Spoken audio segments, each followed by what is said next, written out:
Gi-hun should have died many times. Let's be honest, he barely survived the Squid Game. In this video, I'll go through every single moment where he was only inches away from death. Let's start with his first dangerous moment, right at the beginning, in the very first game. Only a few minutes into red light, green light, Gi-hun should have been the first to be eliminated.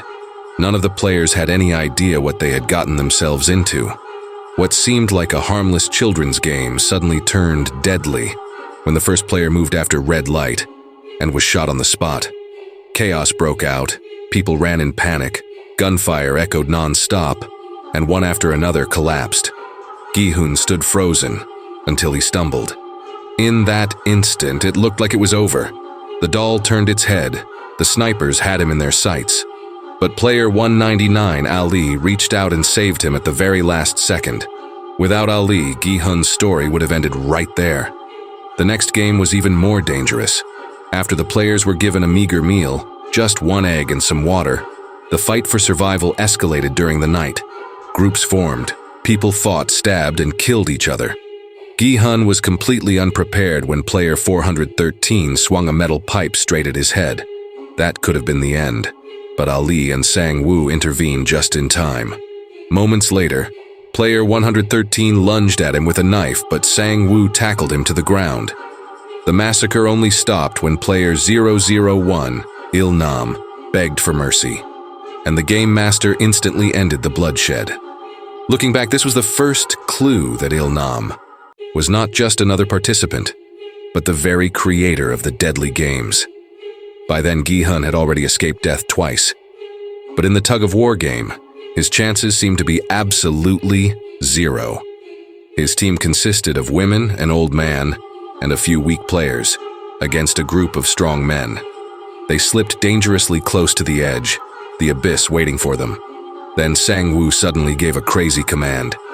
"Take 3 steps forward!" A risky, almost suicidal tactic, but it worked. The opposing team lost their balance, and Gi-hun's group won against all odds. Then came the marble game, and this time it wasn't about strength, but cunning. Gi-hun faced Il-nam, the old man who had helped him many times. At first it seemed easy, but Il-nam unexpectedly kept winning round after round. Gi-hun was on the brink of defeat and certain death. Desperate, he resorted to cheating. He took advantage of Il-nam's growing confusion and tricked him into giving up his marbles. But Il-nam had already realized what was happening and deliberately let him win. Once again, Gi-hun was spared. In the final round, Gi-hun faced Sang-woo, his childhood friend turned enemy. The fight was brutal.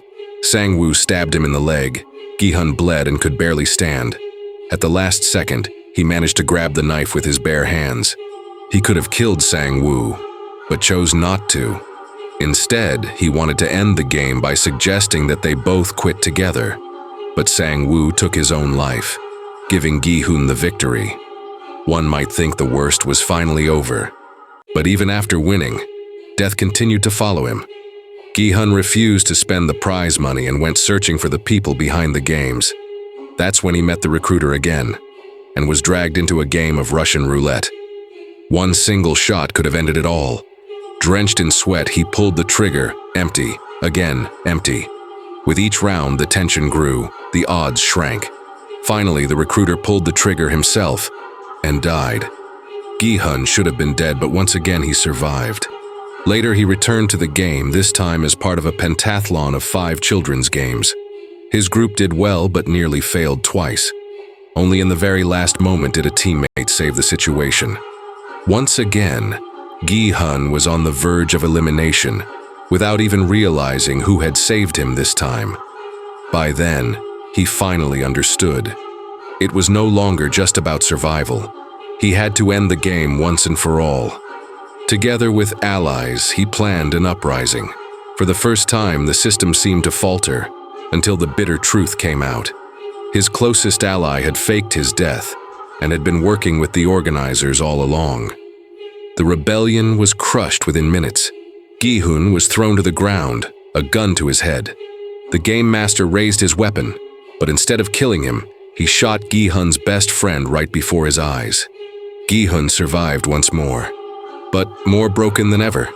If you enjoyed this video, support my channel with a subscription and a thumbs up.